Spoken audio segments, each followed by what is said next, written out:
정신없이 살다 보니 40살 미혼인 골드미스가 되었네요. 그런데 지금의 저는 불쌍하고 걱정거리인 딸로 전락해버린 것 같아요. 요즘엔 엄마한테 무슨 말만 해도 결혼부터 해라며 차라리 한 번 갔다 온 딸이 낫겠다라는 말까지 듣습니다. 결혼 주는 엄마, 이해는 가지. 결혼 압박감을 주는 엄마, 이해는 가지만 사실 전 결혼이 두렵습니다.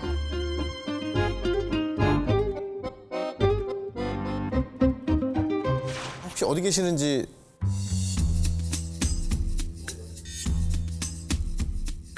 네, 안녕하세요. 네, 반갑습니다. 반갑습니다.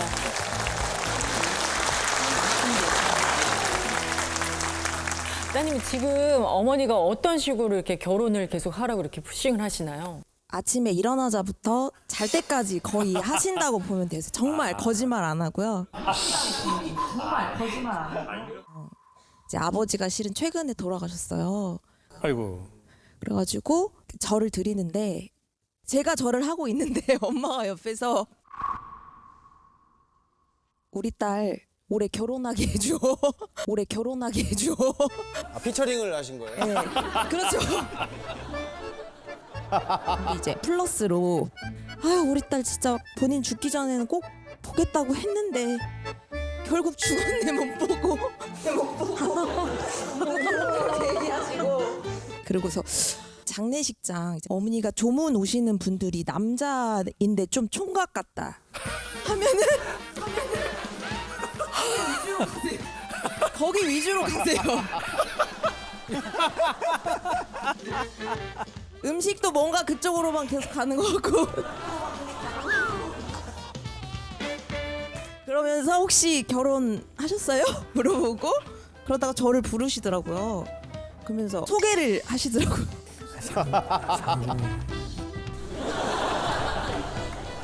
그리고 아무래도 이제 40이 되면 그 여자는 또 출산을 또 건강하게 해야 된다고. 건강하게 해야 된다고. 그러니까 그래서 이제 또 건강에 대한 문제까지 이제. 나이가 이제 어느 정도 이렇게 되다 보니까 40이 되다 보니까 애기 그 걱정이 되더라고요. 아니 근데 뭐 얼리는 방법도 있고 막 기술도 되게 좀 있어서 그것 때문이라면은 저 남편께서 네. 근데 첫째 애기가 늦고 하니까 네. 또 그런 것도 있고 어차피 저 사람으로 태어나 한 번 있는 인생 사람들이 할 수 있는 모든 건 좀 다 해보고 가는 게 인생의 오. 그 참 맛이 아니냐고 제가 그랬어요. 예, 그러니까 후회를 해도 좋고 안 해도 좋고 갔다 와도 좋다. 한번 그걸 느껴는 게 인생 아니냐 제가 이제 그랬었죠. 그걸 느껴는 게 인생 아니냐. 그동안 이야기가 오고 갔던 그 짝꿍은 없었습니까? 남성분이. 아 결혼이요? 네. 있었어요. 아빠가 아프니까 더 빨리 결혼을 해라고 엄마는 하셨는데, 아, 서두르셨겠구나. 예, 근데 제가 아빠가 아픈 와중에 그 사람을 만나서 결혼을 한다는 게 뭔가 아직은 이게 내 짐이 있는 것 같은데, 네, 그래서 어떻게 보면 마지막 찬스였던 분도 떠나보내고, 근데 다행히도 최근에도 좋은 분을 만났어요. 아니, 만났었어요. 만났었어요? 네, 만났었었는데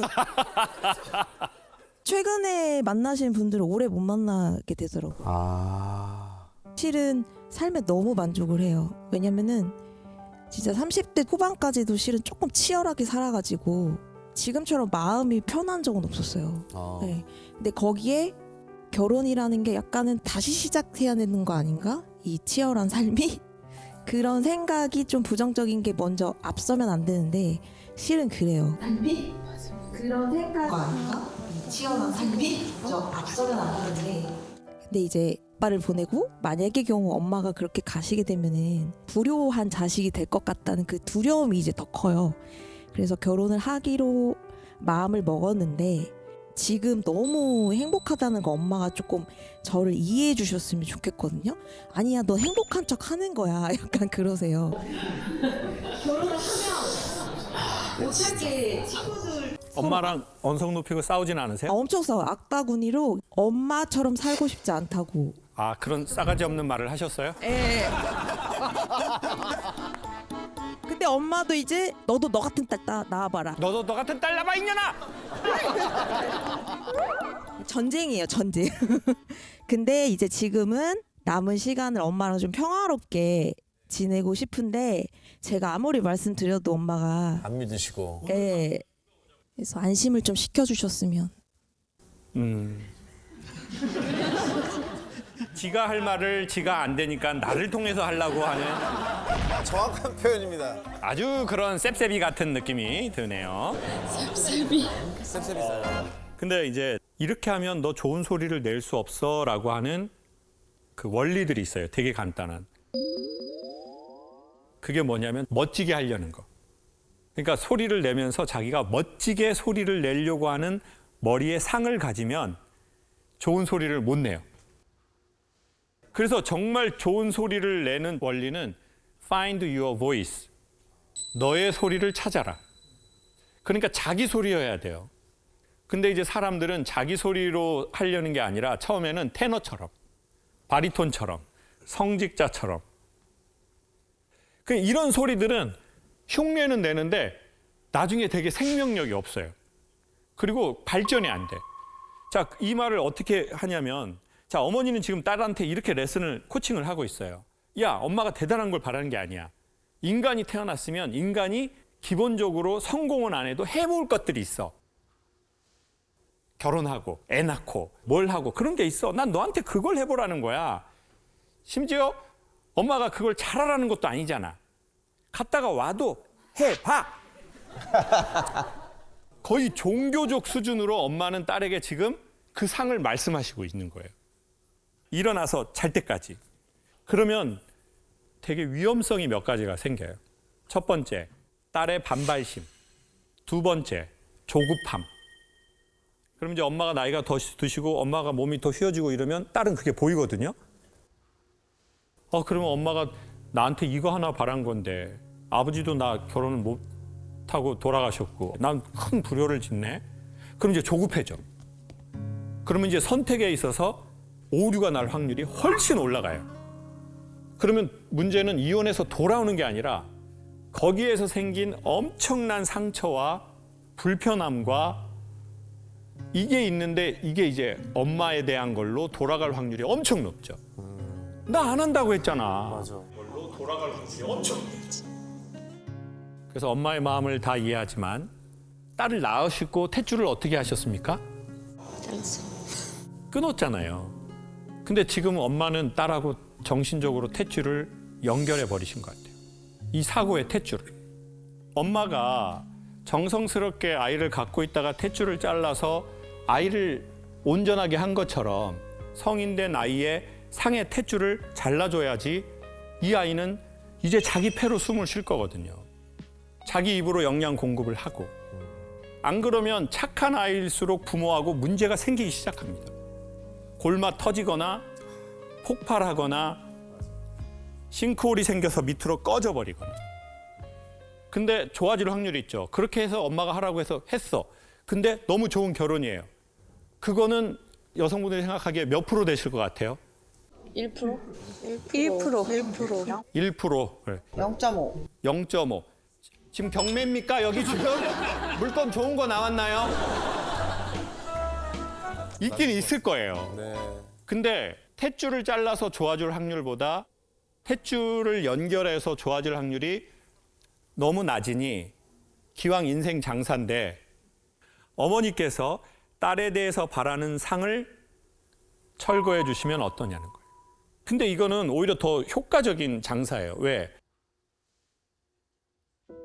아주 자연스럽게 괜찮은 만남으로 이어질 확률이 높고 그 상대로 살지 않고 다른 삶이 펼쳐져도 딸의 삶은 꽤 괜찮게 간다는 거예요. 어머니 힘드실 겁니다.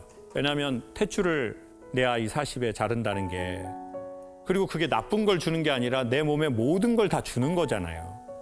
숨도 쉬고 영양분도 공급하고 그 어머니의 마음 충분히 알고 이해하고 그렇기 때문에 딸도 그걸 자기가 못 자르는 걸 거예요. 엄마의 모든 인생을 나한테 주는 거니. 네, 맞아요. 따님 부를 때 뭐라고 부르세요? 어?